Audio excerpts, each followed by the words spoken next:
¿Es ciego el amor? El enamoramiento es uno de los más grandes deleites que nos regala la vida, tanto que no deseamos que termine, aunque por alguna razón nos esté perjudicando. Cuando pensamos en la posibilidad de perderlo, sentimos que nos deja un vacío inmenso. Pone en evidencia que existía un hueco en nuestro interior tan grande como ese vacío que deja. Y lo más extraño es que no sabíamos que lo teníamos hasta que esa persona apareció en nuestra vida para llenarlo. Además, es un hueco en el que solo una persona en todo el universo puede encajar, pero él lo hace a la perfección, con tal belleza y elegancia que solo deseamos que ese hueco no desaparezca jamás para que pueda ser llenado. La mera noción, pasándonos por la cabeza, nos hace sentir desolados. Nos hace tan felices y a veces a la vez tan dependientes y desdichados. ¿Entonces es bueno? ¿Es malo? Cuando llevábamos una vida tranquila y apacible, centrados en las cosas que considerábamos importantes, de repente surge de la nada y nos sacude hasta los huesos para recordarnos que no estamos completos, que tenemos un hueco. Y nos muestra que ese hueco es de tal envergadura como para que tenga cabida en él algo tan increíblemente hermoso, tan inmenso como lo que ahora lo está llenando. El hecho de que la vivencia de ese amor sea tan mágica y maravillosa no hace otra cosa que poner en evidencia el monumental tamaño del propio agujero. Cuanto más maravillosa la vivencia, mayor el agujero. ¿Qué necesidad? ¿Por qué? ¿Por qué perturbar de esa manera nuestra vida? Además, una vez que ocurre quedamos hipnotizados y queremos más y más de esa experiencia. Pareciera que hubiera un destino misterioso manipulador que quisiera llevarnos en esa dirección sin que pudiéramos hacer nada, ya que consigue alinear nuestro corazón totalmente con su propósito, para perturbar la rutina apacible de nuestra vida. ¿Hacia dónde nos pretende arrastrar ese destino? Estamos tan enfocados en la persona que amamos que no pensamos demasiado en el hueco y se nos escapa una cuestión que debería resultar bastante evidente.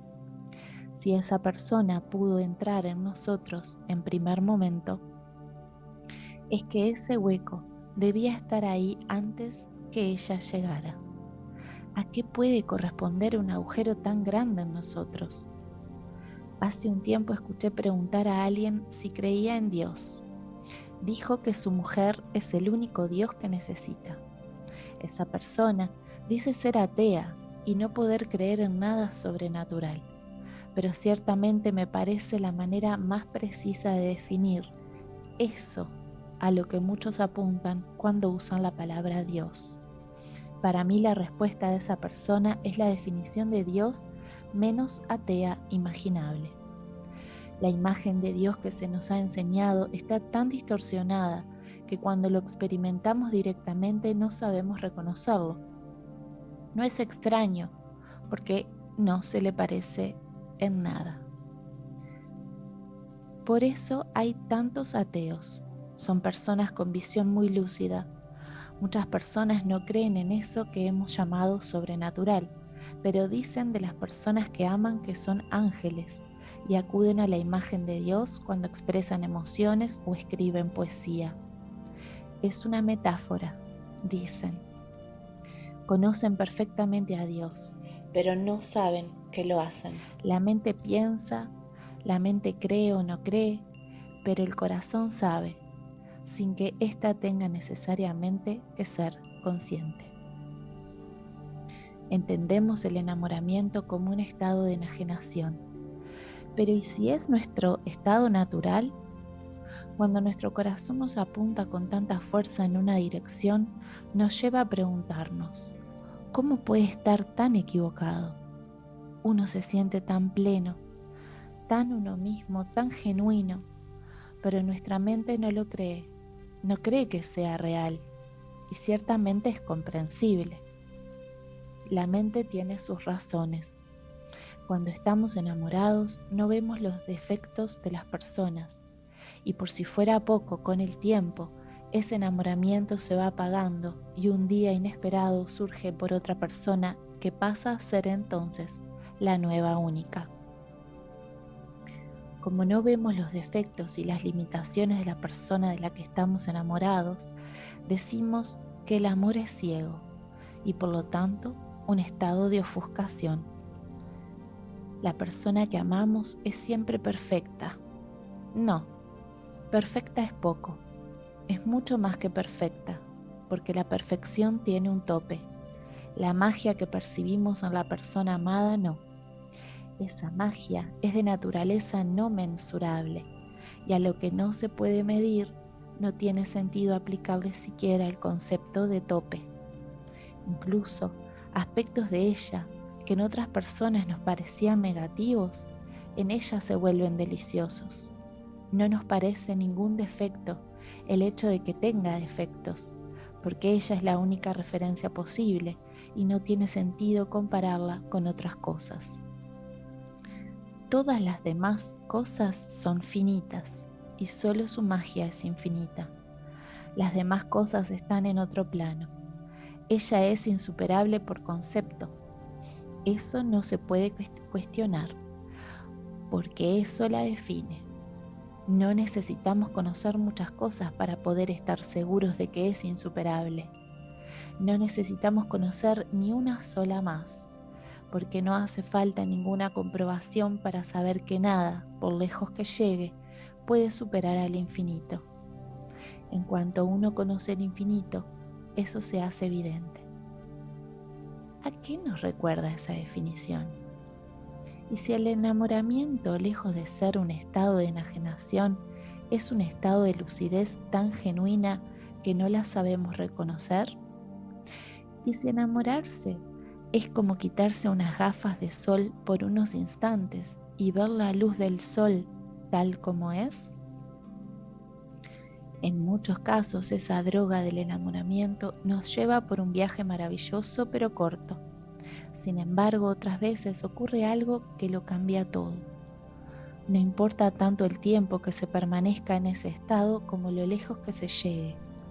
Si nos sumergimos lo suficiente profundo en ese mundo de magia, la locura del amor no tiene vuelta atrás. Para entonces hemos conocido a la persona amada más allá de la forma. Cuando eso ocurre, ya no funcionan las señales que nos sacaban de la hipnosis. Aunque su cuerpo cambie o se arrugue, continuamos percibiendo en ella el infinito. Lo hacemos incluso aunque esa persona deje de ofrecernos esas expresiones de amor que tanto alimentaban nuestro trance. Y lo más sorprendente es que no solo lo percibimos en ella, comenzamos a verlo en la luz que entra por la ventana, en la brisa del mar y en los pájaros, en el aroma de la tierra mojada. Si nuestra locura llega a un estado lo suficientemente avanzado, comenzamos a percibir el infinito, incluso en las cosas que antes nos resultaban desagradables, y si el caso es terminal, en todas las cosas. Para muchas personas, esa enajenación se suaviza en mayor o menor grado en diferentes momentos de la vida y llegan a adaptarse y reintegrarse en sociedad.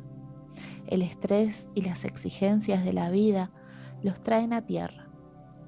Para otras personas continúa para siempre en el estado de máxima intensidad. Pero en cualquiera de los casos, la percepción nunca vuelve a su estado anterior. Todos tienen una tendencia paranoica muy persistente.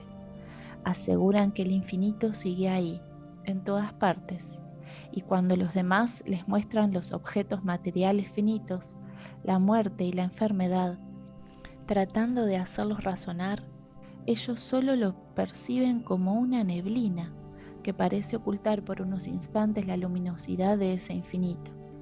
Ya nunca se sale de ese estado de enajenación.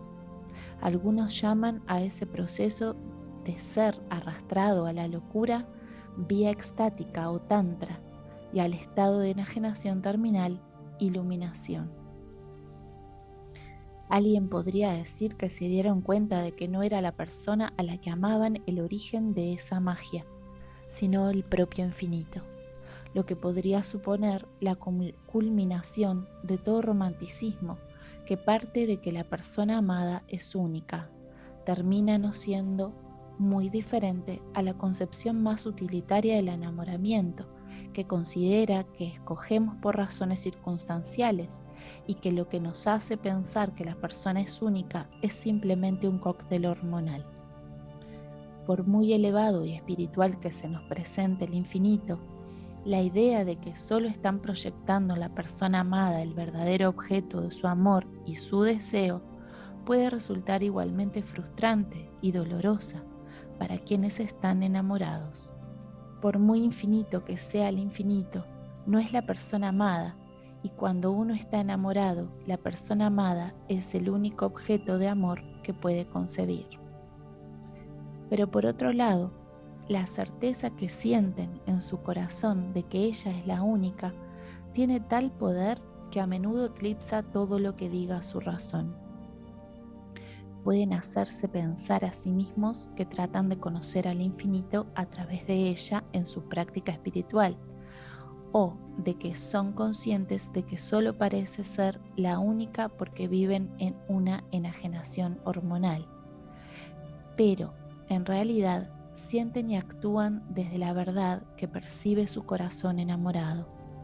La certeza de que la persona amada es la única y es de lo que están realmente convencidos, aunque no sean conscientes. Menos mal que es así. Menos mal que el corazón nunca deja de guiarnos hacia la verdad, aunque nuestra mente no comprenda. Porque, si por la mente fuera, nunca llegaríamos a conocer la verdad. La manera en que la mente se representa la verdad a través de cualquier descripción siempre es distorsionada, tanto que no la reconoce cuando la tiene delante. Lo que descubrimos no es el hecho de que lo que amábamos era el propio infinito, en vez de la persona que creíamos amar. Lo que descubrimos es que la persona amada se encuentra encarnada en todo el universo. Pero eso es lo que la mente no puede comprender. No comprende porque separa. Si se sitúa en la persona, pierde el infinito. Si se sitúa en el infinito, pierde a la persona. Pero la persona no se pierde. La persona es el infinito. No es solo una parte. En cada una de esas perspectivas de la realidad que llamamos partes, está el todo. Todas las melodías son música. Por eso, en el lenguaje de la mente, las palabras no se puede expresar la verdad. Si dices que lo que amas no es la persona, sino el infinito, es falso. Si dices que lo que amas es el infinito y no la persona, es falso. Sea cual sea la premisa que la mente siga, siempre excluirá un aspecto de la verdad.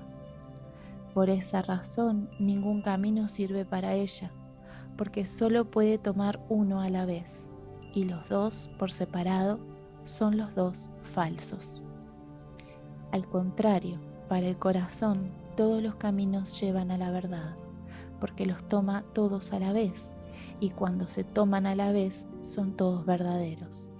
Por eso las mismas frases son falsas o ciertas, según sean observadas por la mente o por el corazón, y no hay manera de contener en ellas una verdad inequívoca, ya que solo depende de la disposición del receptor del mensaje.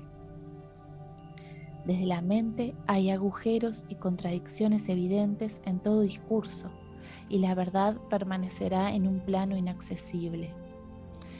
Todos los caminos llevan a la verdad cuando se toman a la vez, porque la verdad está en el todo, que forman lo que llamamos partes. Pero no solo en el todo, está en el todo y en lo que llamamos partes. Sin lo que llamamos partes no hay todo, porque lo que llamamos partes son el todo. Existe una sola cosa. La existencia es una e indivisible, aunque la percibamos desde diferentes ángulos.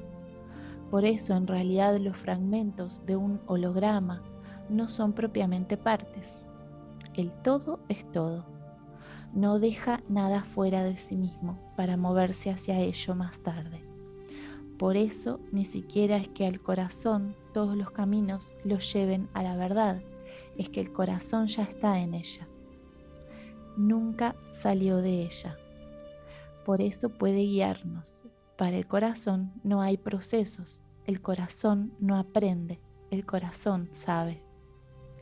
Cuando seguimos su guía, gracias a él, vemos la verdad en el camino escogido por la mente. Y aunque en ese recorrido nos peleemos con las personas que siguieron el otro camino, gracias al corazón seguimos adelante hasta llegar a experimentar completamente esa realidad, allí donde todos los caminos convergen. Entonces la mente también comprende. Comenzamos a ser capaces de verbalizar la realidad desde la visión del corazón y percibimos la verdad en las frases que antes nos parecían contrarias. Mente y corazón se hacen uno y también esa escisión desaparece. Y es ahora cuando nuestras frases se presentan incoherentes para quienes continúan en esa escisión. Cuando se despierta la visión del corazón, sabemos que todos tenían razón. Tenían razón los que decían que la persona amada es única y la única capaz de llenar el hueco. Y también tenían razón los que decían que no lo es, bien porque consideren que proyectamos en ella nuestro anhelo del infinito o porque consideren que estamos bajo un estado de enajenación inducido químicamente, según vengan desde el paradigma espiritual o científico. Otra contradicción cancelada y resuelta. Tendemos a concebir como más grandiosas o importantes acciones en las que interactuamos con muchas personas. Creemos que tiene más valor recibir el reconocimiento de toda la humanidad que el amor de una sola persona. Y realmente perseguimos ese tipo de fines.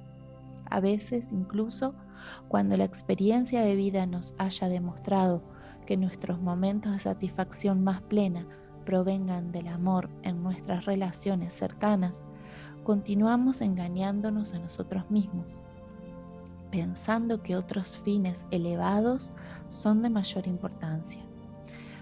Pero eso es una interpretación mental de lo que sentimos. Esa interpretación no cambia la experiencia de plenitud que encontramos en el amor, esa experiencia de plenitud que proviene de la realidad percibida por el corazón. Que cuando un pequeño ser, por pequeño que sea, nos entrega todo su amor, todo el universo nos ama en privado a través de él. Mi mujer es el único Dios que necesito. Es una frase que expresa completamente esa verdad a la que solo el corazón tiene acceso. No escogemos ninguna palabra al azar. Cuando hablamos desde la mente, que solo tiene un acceso parcial e indirecto a la realidad en la medida en que se filtra la guía del corazón, las expresiones se alargan y aún así no son afinadas. Dejan cabos sueltos y añaden aspectos superfluos inexactos. Esa, sin embargo, es una frase holográfica, redonda y sin fisuras, expresada de una manera simple y breve. Es una frase que surge desde la experiencia directa de la realidad. La poesía y lo que llamamos metáfora es la excusa que utiliza el corazón para poder expresar en palabras y con total propiedad una realidad que para la mente es falsa. No es un síntoma de ceguera, sino de lucidez.